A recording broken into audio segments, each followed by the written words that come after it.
প্রিয় ভাই এবং বোন, আজ আমরা বোটানির 6 নম্বর চ্যাপ্টারের 5 নম্বর লেকচার অর্থাৎ লাস্ট লেকচারটা আমরা আজ করব। আমাদের আজকের বিষয়বস্তু টেরিসের যৌনজনন প্রক্রিয়া এবং টেরিসের যৌনক্রম। দেখো, আজকের টপিকসে শুধুমাত্র চিত্রগুলো একটু ভালো করে বুঝবা। দেখো, প্রথমে আমরা যৌনজনন প্রক্রিয়াটা দিয়ে পড়া শুরু করব। এই যৌনজনন পড়ার আগে আমাদেরকে একটু আগে যেতে হবে। আমরা গত ক্লাসের লাস্টে পড়ছিলাম প্রোথ্যালাস।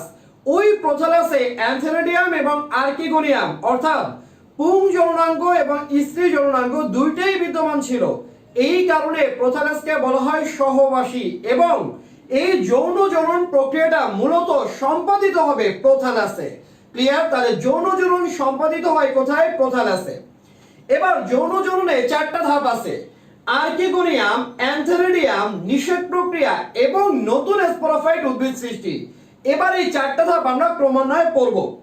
এবার তোমরা একটু বর্ণনা খেয়াল করবা, সবই বইতে লেখা আছে, একটু চিত্র ভালো করে বুঝো। প্রথমে আমরা যেটা জানবো সেটা হচ্ছে আর্কিগোনিয়াম। আর্কিগোনিয়ামের বৈশিষ্ট্য কি কি? টেরিসের স্ত্রী যৌনাঙ্গকে বলা হয় আর্কিগোনিয়াম। এই আর্কিগোনিয়ামের চিত্রটা আমরা উপরে আঁকছি। তাহলে আর্কিগোনিয়াম এইটা টেরিসের কোন যৌনাঙ্গ? এইটা টেরিসের স্ত্রী যৌনাঙ্গ। এই আর্কিগোনিয়ামটা দেখতে কি আকৃতির? আর্কিগোনিয়ামটা দেখতে হচ্ছে ফ্লাক্স আকৃতির। আর্কিগোনিয়াম দেখতে হবে ফ্লাক্স আকৃতির। তাহলে আর্কিগোনিয়াম দেখতে কেমন? এইটা আমরা কি জানলাম? আর্কিগোনিয়াম দেখতে হচ্ছে ফ্লাক্স আকৃতির। আর্কিগোনিয়াম দেখতে ফ্লাক্স আকৃতির। এবার আর্কিগোনিয়ামকে কয়টা অংশে বিভক্ত করা যায়? 2টা অংশে। একটু চিত্রটা ভালো করে খেয়াল করো। নিচের দিকের অংশে পাওয়া যাবে উদর এবং এই যে উদরে কি থাকে? উদরে থাকবে একটা মাত্র ডিম্বাণু এবং তার ঠিক উপরে পাওয়া যাবে একটা মাত্র উদরীয় নালিকা কোষ। তাহলে আমি কি বললাম? আর্কিগোনিয়ামের অংশ 2টা। নিচের দিকে পাওয়া যাবে উদরে বিদ্যমান একটা মাত্র ডিম্বাণু এবং ডিম্বাণুর উপরে বিদ্যমান কি? একটি মাত্র উদরীয় নালিকা কোষ বিদ্যমান। ক্লিয়ার? এবার উপরের দিকে কি পাওয়া যাবে? উপরের দিকে পাওয়া যাবে গ্রীবা। দেখো চিত্রটা, উদরীয় নালিকা কোষ, এই একটা ছিল উদরীয় নালিকা কোষ। তাহলে এই উদরীয় নালিকা কোষের উপর থেকে বাদবাকি সমস্ত অংশটাই কি? গ্রীবা। তাহলে উপরের অংশে পাওয়া যাবে গ্রীবা এবং গ্রীবাতে কি বিদ্যমান? গ্রীবাতে কয়েকটি বা অনেকগুলো গ্রীবা নালিকা কোষ বিদ্যমান। গ্রীবাতে অনেকগুলো কি বিদ্যমান? গ্রীবা নালিকা কোষ বিদ্যমান। তাহলে আমরা জানলাম কি? এদের অংশ 2টা। নিচের দিকে পাবো উদর আর উপরে পাবো গ্রীবা। উদরে পাবো কি? ডিম্বাণু আর ডিম্বাণুর উপরে পাবো একটা মাত্র উদরীয় নালিকা কোষ। উপরে বিদ্যমান গ্রীবাতে বিদ্যমান অনেকগুলো গ্রীবা নালিকা কোষ বিদ্যমান। এবার একটু ভালো করে খেয়াল করবা, সংখ্যাটা আমি কি বলছি? উদরীয় নালিকা কোষ সংখ্যায় থাকবে একটা, কিন্তু গ্রীবা নালিকা কোষ সংখ্যায় থাকবে কয়েকটি, তার মানে একাধিক বিদ্যমান। এই উদরীয় নালিকা কোষ এবং গ্রীবা নালিকা কোষ, এই দুই ধরনের নালিকা কোষ পরস্পরের সাথে যুক্ত হয়। এরা পরস্পর যুক্ত হয়ে একটা অভিন্ন নালিকা কোষ তৈরি করে। ওই যে অভিন্ন নালিকা কোষে পাওয়া যাবে ম্যালিক অ্যাসিড। অভিন্ন নালিকা কোষে পাওয়া যায়, এই লাইনটা একটু লিখে নাও, অভিন্ন নালিকা কোষে পাওয়া যাবে ম্যালিক অ্যাসিড। আরো একটা জিনিস পাওয়া যাবে, সেটা হচ্ছে মিউসিলেজ।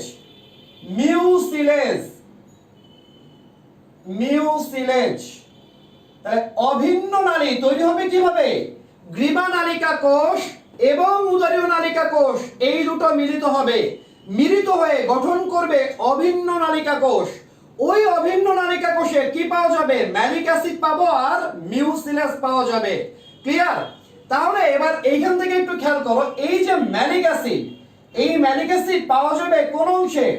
ম্যালিক অ্যাসিড পাওয়া যায় আর্কিগোনিয়ামে। ক্লিয়ার? এবার খেয়াল করো, এই যে আর্কিগোনিয়াম এইটা যখন পরিণত বা বয়স্ক হবে তখন কি হবে? তখন এই গ্রীবা নালিকা কোষ এবং উদরীয় নালিকা কোষ, এই দুই ধরনের নালিকা কোষ বিগলিত হয়ে যাবে। যদি দুই ধরনের নালিকা কোষ বিগলিত হয়ে যায়, তাহলে উদরে শুধুমাত্র একটা ডিম্বাণু অবস্থান করবে। ক্লিয়ার এইটুকু?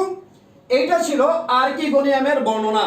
তাহলে আর্কিগোনিয়ামের বর্ণনায় আমরা কি কি জানলাম একটু ভালো করে খেয়াল করো। আমরা লেখার সময় কিভাবে লিখব। আর্কিগোনিয়ামের বর্ণনায় প্রথমে যেটা বলছি, টেরিসের স্ত্রী জননাঙ্গকে বলা হয় আর্কিগোনিয়াম। এই আর্কিগোনিয়াম দেখতে কেমন? ফ্লাক্স আকৃতির। এদের অংশ কয়টা? দুইটা। নিচের দিকে পাওয়া যাবে উদর এবং উপরের দিকে পাওয়া যাবে গ্রীবা। এবার উদরে কি পাওয়া যাবে? উদরে পাওয়া যাবে একটা মাত্র ডিম্বাণু এবং ডিম্বাণুর উপরে পাওয়া যাবে একটা মাত্র উদরীয় নালিকা কোষ। উপরের দিকে পাওয়া যাবে গ্রীবা এবং গ্রীবাতে পাওয়া যাবে কয়েকটি বা একাধিক গ্রীবা নালিকা কোষ। ক্লিয়ার? এরপরে কি বলছি, এই উদরীয় নালিকা কোষ এবং গ্রীবা নালিকা কোষ, এই দুই ধরনের নালিকা কোষ মিলিত হয়। মিলিত হয়ে আরেকটা অভিন্ন নালী তৈরি করবে, যেখানে আমরা কি পাবো? ম্যালিক অ্যাসিড পাবো এবং মিউসিলাস পাবো। এবার যখন এই আর্কিগোনিয়ামটা পরিণত বা বয়স্ক হবে, তখন উদরীয় নালিকা কোষ এবং গ্রীবা নালিকা কোষ, এই দুই নালিকা কোষ বিগলিত হয়ে যাবে। যদি গলে যায় তখন থাকবে কে? শুধুমাত্র একটা ডিম্বাণু পাওয়া যাবে তখন। ক্লিয়ার? তখন উদরে শুধুমাত্র একটা ডিম্বাণু অবস্থান করবে। এইটা ছিল আর্কিগোনিয়ামের বর্ণনা। এবার আমরা জানবো অ্যানথেরিডিয়াম। Antheridium, antheridium. তাহলে পুং জননাঙ্গ, টেরিসের পুং জননাঙ্গকে বলা হয় কি? পুং জননাঙ্গকে বলা হবে অ্যানথেরিডিয়াম। দেখো অ্যানথেরিডিয়ামের চিত্রটা আমরা নিচে আঁকছি, এইটা হচ্ছে অ্যানথেরিডিয়ামের চিত্র। তাহলে অ্যানথেরিডিয়াম কি? টেরিসের পুং জননাঙ্গকে বলা হবে অ্যানথেরিডিয়াম। এই অ্যানথেরিডিয়াম দেখতে কেমন? এরা দেখতে গোলাকার বলের মতো। এরা দেখতে কেমন? দেখতে হচ্ছে গোলাকার, গোলাকার বলের মতো। এরা দেখতে হবে গোলাকার বলের মতো। এই যে অ্যানথেরিডিয়াম, অ্যানথেরিডিয়ামের আবরণী যে স্তরটা আছে, এই লাইনটা লিখে নাও, বইতে নাই। অ্যানথেরিডিয়ামের আবরণী স্তরে, অ্যানথেরিডিয়ামের আবরণী স্তর, অ্যানথেরিডিয়ামের আবরণী স্তর দুইটি রিং সেল। অ্যানথেরিডিয়ামের আবরণী স্তর দুইটি রিং সেল। অর্থাৎ এই যে আবরণী স্তর, এইটা অ্যানথেরিডিয়ামের আবরণী স্তর দুইটি রিং সেল এবং একটি বা দুইটি কভার সেল। একটি বা দুইটি কভার সেল। তাহলে আবরণী স্তরে রিং সেল থাকবে কয়টা? দুইটা। আর কভার সেল থাকবে কয়টা? একটা হতে পারে আবার দুইটাও হতে পারে। ক্লিয়ার? তাহলে একটি বা দুটি কভার সেল দ্বারা নির্মিত, কভার সেল দ্বারা নির্মিত। এই লাইনটা একটু লিখে নাও, বইতে নাই। তাহলে কি বললাম? অ্যানথেরিডিয়াম হচ্ছে টেরিসের পুং জননাঙ্গ। এরা দেখতে কেমন? গোলাকার বলের মতো। এদের এই যে আবরণী স্তরটা থাকবে, এই আবরণী স্তরে রিং সেল পাওয়া যাবে দুইটি আর কভার সেল পাওয়া যাবে একটি অথবা দুইটি। রিং সেলের সংখ্যা দুইটি এবং কভার সেলের সংখ্যা একটি বা দুইটি। ক্লিয়ার? এবার খেয়াল করো, এবার হচ্ছে এই অ্যানথেরিডিয়ামের ভেতরে পাওয়া যায় কি? অ্যানথেরিডিয়ামের ভেতরে পাওয়া যাবে শুক্রাণু মাতৃকোষ। এই যে শুক্রাণু মাতৃকোষ, এদের সংখ্যা কতগুলো? খুবই গুরুত্বপূর্ণ। শুক্রাণু মাতৃকোষের সংখ্যা হচ্ছে 32টি। শুক্রাণু মাতৃকোষের সংখ্যা কতটি? শুক্রাণু মাতৃকোষের সংখ্যা হলো 32টি। তাহলে এই যে 32টি শুক্রাণু মাতৃকোষ, এটা আমরা পাবো কোথায়? অ্যানথেরিডিয়ামের ভেতরে। এই যে 32টা শুক্রাণু মাতৃকোষ, এরা কি করবে? এরা বহু ফ্লাজেলা বিশিষ্ট শুক্রাণুতে পরিণত হবে। কয় ফ্লাজেলা বিশিষ্ট? চিত্রটা দেখো, এরা হচ্ছে বহু ফ্লাজেলা বিশিষ্ট শুক্রাণু। বহু ফ্লাজেলা বিশিষ্ট শুক্রাণুতে রূপান্তরিত হয়। এই যে বহু ফ্লাজেলা বিশিষ্ট শুক্রাণু, এদের একটা নাম আছে, নাম হচ্ছে অ্যানথেরোজয়েড। অ্যানথেরোজয়েড। ANTHEROZOID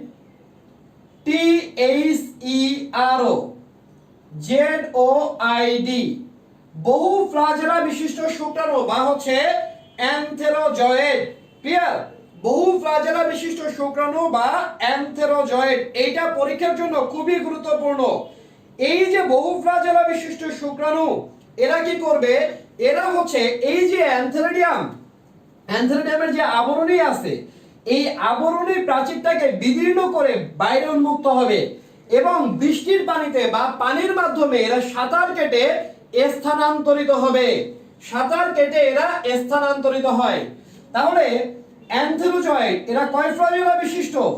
অ্যানথেরোজয়েড বহু ফ্লাজেলা বিশিষ্ট। বহু ফ্লাজেলা বিশিষ্ট, খুবই গুরুত্বপূর্ণ এটা পরীক্ষার জন্য। অ্যানথেরোজয়েড বহু ফ্লাজেলা বিশিষ্ট গেল। তাহলে খেয়াল করো, অ্যানথেরিডিয়াম থেকে আমরা কি কি পড়লাম?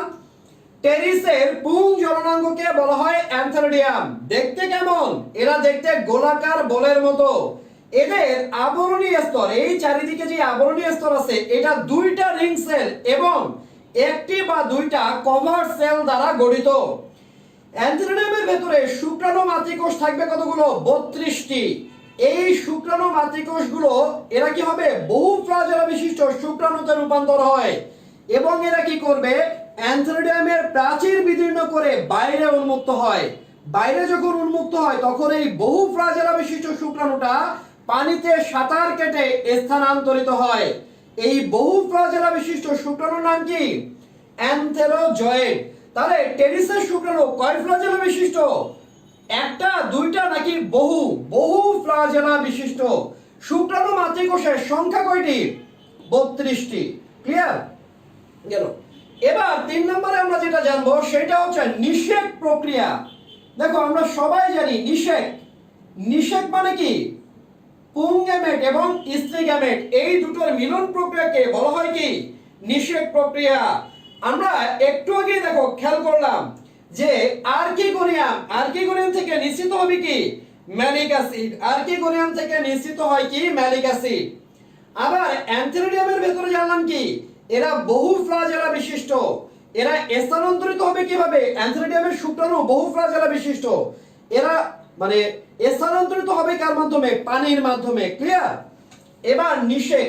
তাহলে নিষেকের ঘটনাটা কি হবে? শুক্রাণুর সাথে ডিম্বাণু মিলবে। তার মানে এই যে শুক্রাণুটা এটা মিলবে কার সাথে? এই ডিম্বাণুটার সাথে। খেয়াল করো, পরিণত হলে এই গ্রীমানালিকা কোষ আর উদরী নালিকা কোষ এই দুটো কিন্তু বিগলিত হয়ে গেছিল, ছিল শুধুমাত্র একটা ডিম্বাণু। তাহলে এবার আমরা নিষেক প্রক্রিয়ার বর্ণনায় আসি। নিষেকটা ঘটবে কিভাবে? প্রথমত যেটা পরিণত অবস্থায় কি হবে? আর্কিগোনিয়াম থেকে ম্যালিক অ্যাসিড নিঃসৃত হবে। পরিণত অবস্থায় আর্কিগোনিয়াম থেকে ম্যালিক অ্যাসিড নিঃসৃত হবে। এই ম্যালিক অ্যাসিড কি করবে? শুক্রাণুকে নিজের দিকে আকৃষ্ট করে। তাহলে শুক্রাণু ডিম্বাণুর প্রতি আকৃষ্ট হবে কোনটির কারণে? ম্যালিক অ্যাসিডের কারণে। খুবই গুরুত্বপূর্ণ, ম্যালিক অ্যাসিডের কারণে। যখন শুক্রাণুটা আকৃষ্ট হবে তখন শুক্রাণু কি করবে? শিশির বিন্দু বা বৃষ্টির পানিতে সাঁতার কেটে এই শুক্রাণুটা ডিম্বাণুর নিকটে গিয়ে উপস্থিত হবে।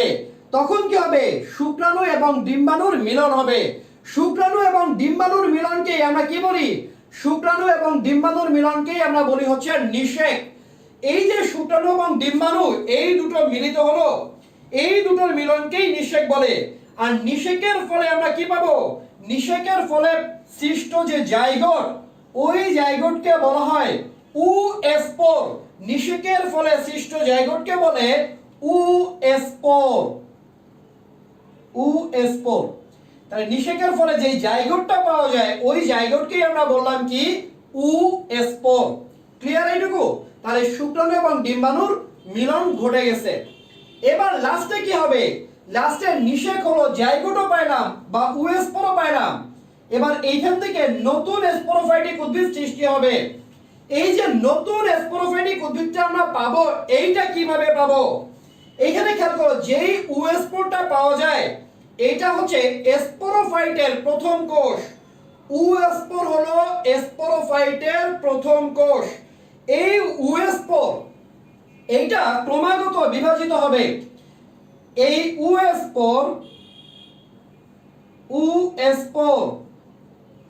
এইটা মাইটোসিস কোষ বিভাজন প্রক্রিয়ায় মাইটোসিস কোষ বিভাজন প্রক্রিয়ার মাধ্যমে বিভাজিত হবে। ফলে কি তৈরি হবে? ফলে ভ্রূণ তৈরি হবে। এই ওএস4টা হচ্ছে স্পোরোফাইটের প্রথম কোষ। ওএস4টা মাইটোসিস কোষ বিভাজনের মাধ্যমে কি তৈরি করবে?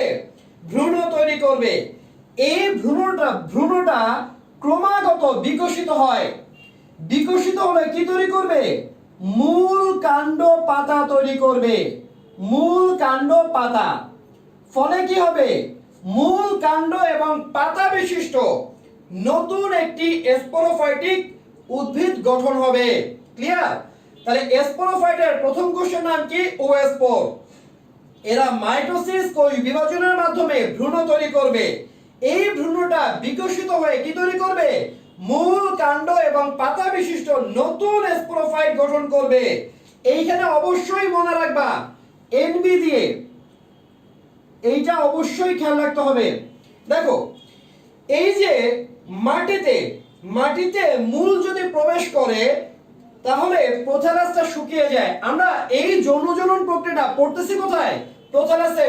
কারণ কি? যৌনজনন প্রক্রিয়া সংঘটিত হয় কোথায়? প্রোথালাসে। মাটিতে প্রবেশ করার পরেই প্রোথালাস শুকিয়ে যায়। তাহলে মাটিতে যদি প্রবেশ করে, মাটিতে প্রবেশ করার পর প্রোথালাস শুকিয়ে যায়।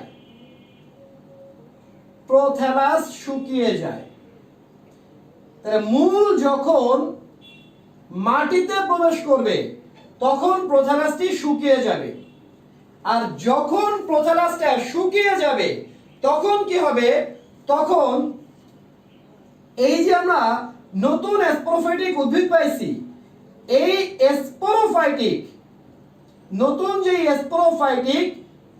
নতুন স্পোরোফাইটিক উদ্ভিদটি পূর্ণাঙ্গ টেরিসে রূপান্তরিত হয় এবং স্পোরোফাইটিক পূর্ণাঙ্গ টেরিসে পরিণত হয়। ক্লিয়ার? পূর্ণাঙ্গ টেরিসে পরিণত হয়। তাহলে মাটিতে মূল প্রবেশ করার পরপরই প্রোথালাসটা শুকিয়ে যাবে এবং স্পোরোফাইটিক কি হবে? পূর্ণাঙ্গ টেরিস উদ্ভিদে রূপান্তরিত হবে। তাহলে এইটা ছিল হচ্ছে নতুন স্পোরোফাইটিক উদ্ভিদ সৃষ্টির প্রক্রিয়া। ক্লিয়ার এটুকু? তাহলে যৌনজননে আমাদের 4টা স্টেপ লিখতে হবে। আর্কিগোনিয়াম, অ্যান্থেরিডিয়াম, নিষেক, আর একটা হচ্ছে নতুন স্পোরোফাইট উদ্ভিদ সৃষ্টি। তাহলে এবার খেয়াল করো, আমাদের এইখান থেকে এমসিকিউর জন্য কি কি ইম্পর্টেন্ট? এমসিকিউর জন্য ইম্পর্টেন্ট হচ্ছে আর্কিগোনিয়াম থেকে নিঃসৃত হয় ম্যালিক অ্যাসিড, এইটা। অ্যান্থেরিডিয়াম এর মানে শুক্রাণু কয় ফ্লাজেলা বিশিষ্ট? বহু ফ্লাজেলা বিশিষ্ট। নাম কি? অ্যান্থেরোজয়েড। শুক্রাণু মাতৃকোষের সংখ্যা কতটি? 32টি। আচ্ছা, এই ওএস4 গ্যামেটোফাইটিকের প্রথম কোষ নাকি স্পোরোফাইটিকের প্রথম কোষ? ওএস4 স্পোরোফাইটের প্রথম কোষ। প্রোথালাস কখন শুকিয়ে যায়? মাটিতে প্রবেশ করার পরে। ক্লিয়ার এইটুকু? এইটা ছিল যৌনজনন প্রক্রিয়া। তাহলে আমাদের প্রথম টপিকটা পড়া শেষ হলো, যৌনজনন। এবার আমরা পড়ব যৌনক্রম। টেরিসের যৌনক্রম খুবই গুরুত্বপূর্ণ পরীক্ষার জন্য। টেরিসের যৌনক্রমের বর্ণনা। দেখো, টেরিসের যৌনক্রমটা অলরেডি আমরা পড়ে ফেলছি। কারণ কি? এই টেরিসে 2টা দশা ছিল, একটা গ্যামেটোফাইটিক দশা আর একটা স্পোরোফাইটিক দশা। আমরা গত 2টা ক্লাসে এই দুটো দশা নিয়েই পড়াশোনা করেছি। তার মানে যৌনক্রম আমরা অলরেডি পড়ে ফেলছি। এবার আমরা একটু শর্টে যৌনক্রমটা দেখব যে যৌনক্রমটা মূলত কি। তাহলে আমাদের টপিকস নাম্বার 2, টেরিসের যৌনক্রম ব্যাখ্যা করো। দেখো, প্রথমে আমাদের জানতে হবে যৌনক্রম। এই যৌনক্রমটা কাকে বলে? যৌনক্রমের সংজ্ঞা পরীক্ষার জন্য খুবই গুরুত্বপূর্ণ। কোন জীবের জীবনচক্র সম্পাদন করার জন্য স্পোরোফাইটিক যৌন এবং গ্যামেটোফাইটিক জনুর পর্যায়ক্রমিক আবির্ভাবকে বলা হয় যৌনক্রম। তাহলে যৌনক্রম কাকে বলে?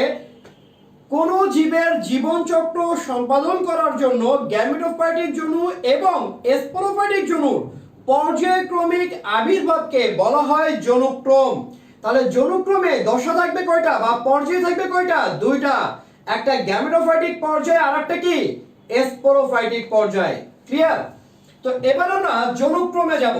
টেরিসের যৌনক্রম এইটা সবাই একটু লিখে নাও। টেরিসের যৌনক্রম এটা সংক্ষেপে আমরা যেভাবে মনে রাখবো, দেখো টেরিসের যৌনক্রমে প্রথমে ঘটবে মিওসিস। আচ্ছা, সবাই এটা একটু নোট করবা। প্রথম হচ্ছে মিওসিস। এই মিওসিস থেকে প্রথমে পাওয়া যায় রেণু। মিওসিস থেকে প্রথমে পাওয়া যাবে রেণু। রেণুটা হ্যাপ্লয়েড নাকি ডিপ্লয়েড? রেণুটা হচ্ছে হ্যাপ্লয়েড। এই রেণু থেকে পাওয়া যাবে প্রোথ্যালাস। রেণু থেকে পাওয়া যাবে প্রোথ্যালাস। এই যে প্রোথ্যালাসটা পাওয়া যায়, এই প্রোথ্যালাসটাও হ্যাপ্লয়েড। তাহলে রেণু থেকে আমরা পাবো কি? রেণু থেকে পাওয়া যাবে প্রোথ্যালাস। এবার এই প্রোথ্যালাস থেকে পাওয়া যায় দুইটা অংশ। প্রোথ্যালাসের ভিতরে আমরা কি পড়ছিলাম? অ্যানথেরিডিয়াম এবং আর্কিগোনিয়াম দুইটাই বিদ্যমান। তাহলে প্রোথ্যালাসে অ্যানথেরিডিয়াম, অ্যানথেরিডিয়াম, অ্যানথেরিডিয়াম মানে কি? পুংজননাঙ্গ। এইটাও কি? হ্যাপ্লয়েড। আবার পাওয়া যাবে আর্কিগোনিয়াম। আর্কিগোনিয়াম মানে কি? স্ত্রী জননাঙ্গ। এই আর্কিগোনিয়াম এইটাও হচ্ছে হ্যাপ্লয়েড। তাহলে প্রোথ্যালাসে আমরা পুংজননাঙ্গ এবং স্ত্রী জননাঙ্গ দুইটাই পেয়ে গেলাম। এবার খেয়াল করো, অ্যানথেরিডিয়াম এইটা যেহেতু পুংজননাঙ্গ, তাহলে এইখান থেকে আমরা কি পাবো? এইখান থেকে পাবো হচ্ছে শুক্রাণু। তাহলে শুক্রাণুটা কি? হ্যাপ্লয়েড। আবার আর্কিগোনিয়াম এটা কি? স্ত্রী জননাঙ্গ। তাহলে এইখান থেকে পাবো কি? ডিম্বাণু পাবো। এই ডিম্বাণুটাও কি? হ্যাপ্লয়েড। তাহলে খেয়াল করো, এবার কি হবে? এই শুক্রাণু এবং এই ডিম্বাণু এই দুটোর মিলন ঘটবে। এই দুটোর মিলনের ফলে আমরা কি পাবো? এই দুটোর মিলনের ফলে পাওয়া যাবে নিষেক, অর্থাৎ নিষেক সম্পাদিত হবে। ক্লিয়ার? তাহলে শুক্রাণু এবং ডিম্বাণু এই দুটো মিলিত হলো, মিলিত হয়ে নিষেক সম্পাদিত হলো। তাহলে একটু খেয়াল করো, টেরিসে মিওসিস কোই বিভাজন প্রক্রিয়ায় প্রথমে রেণু তৈরি হবে। রেণু থেকে পাওয়া যাবে প্রোথ্যালাস। রেণু থেকে পাওয়া যাবে প্রোথ্যালাস। এই প্রোথ্যালাস থেকে পাওয়া যাবে কি? অ্যানথেরিডিয়াম এবং আর্কিগোনিয়াম। এরপরে অ্যানথেরিডিয়াম থেকে পাবো শুক্রাণু আর আর্কিগোনিয়াম থেকে পাবো ডিম্বাণু। এই শুক্রাণু এবং ডিম্বাণু মিলিত হয়ে কি গঠন হবে? নিষেক প্রক্রিয়া সম্পাদিত হবে। এই যে নিষেক সম্পাদিত হলো, নিষেক প্রক্রিয়া, তাহলে শুরু করছিলাম কিন্তু এই মিওসিস থেকে। নিষেক প্রক্রিয়া যখন সম্পাদিত হলো, নিষেকের ফলে আমরা একটু আগে পড়ে আসছি, নিষেকের ফলে আমরা কি পাইছি? নিষেকের ফলে পাইছিলাম কি? ওএসপোর। নিষেকের ফলে যে জাইগোটটা পাওয়া যায়, ওই জাইগোটকে আমরা কি বলি? ওএসপোর। তাহলে যেহেতু এটা জাইগোট তৈরি করছে, তাহলে এটা কি? ডিপ্লয়েড অবস্থা, টুয়াইজেন। তাহলে নিষেকের ফলে আমরা পাইলাম কি? নিষেকের ফলে পাইলাম ওএসপোর। এই ওএসপোর থেকে আমরা একটু আগে কি তৈরি করছিলাম? নতুন স্পোরোফাইটিক উদ্ভিদ তৈরি করছিলাম। তাহলে স্পোরোফাইট উদ্ভিদ, স্পোরোফাইট উদ্ভিদ, স্পোরোফাইট, অথবা এটাকে আরেকটা নামে ডাকা যায়, অথবা রেণুধর উদ্ভিদ। স্পোরোফাইট অথবা রেণুধর উদ্ভিদ, স্পোরোফাইট অথবা রেণুধর উদ্ভিদ। ক্লিয়ার?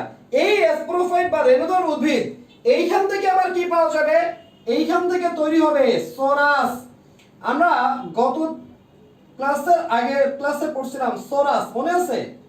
সোরাস, স্পোরঞ্জিয়াম, অনেকগুলো স্পোরঞ্জিয়াম যে গুচ্ছ তৈরি করে সেটা হচ্ছে সোরাস।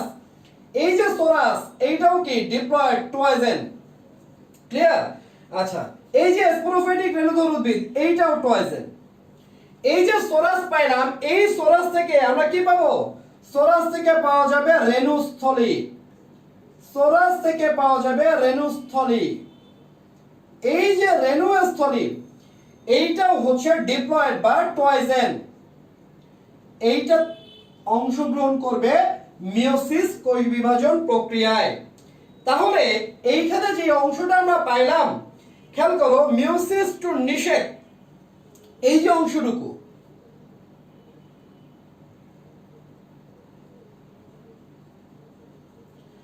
এই যে ডান সাইডের যে অংশটুকু সবগুলাই কি, সবগুলাই দেখো হ্যাপ্লয়েড অবস্থায় আছে।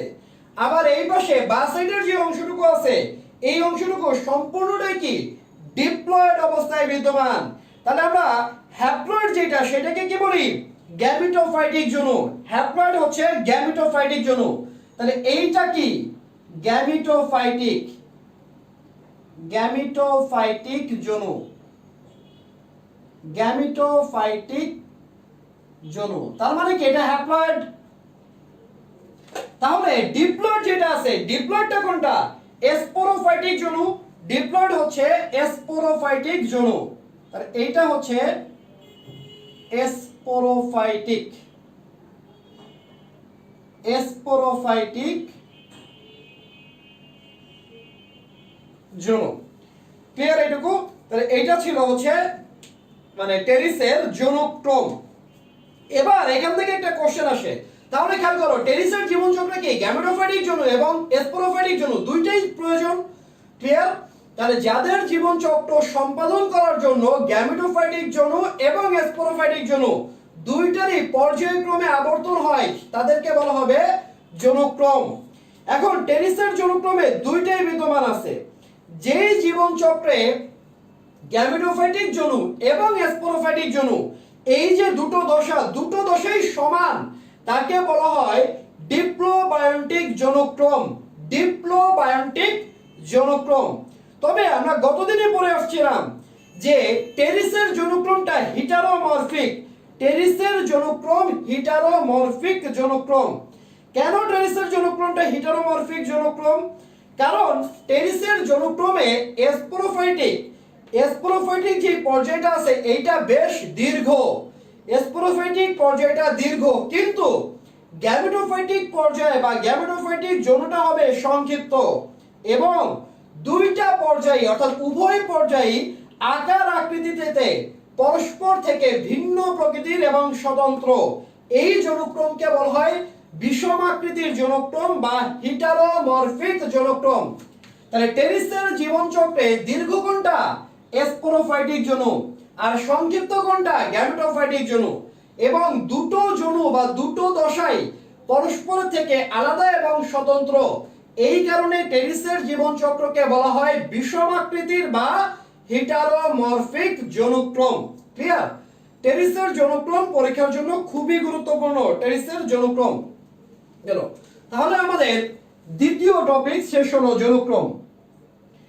দেখো টেরিসের গুরুত্ব, টেরিসের গুরুত্ব হচ্ছে আমাদের হাসান স্যারের বইতে তিনটা আছে টেরিসের গুরুত্ব। কি কি হিসেবে?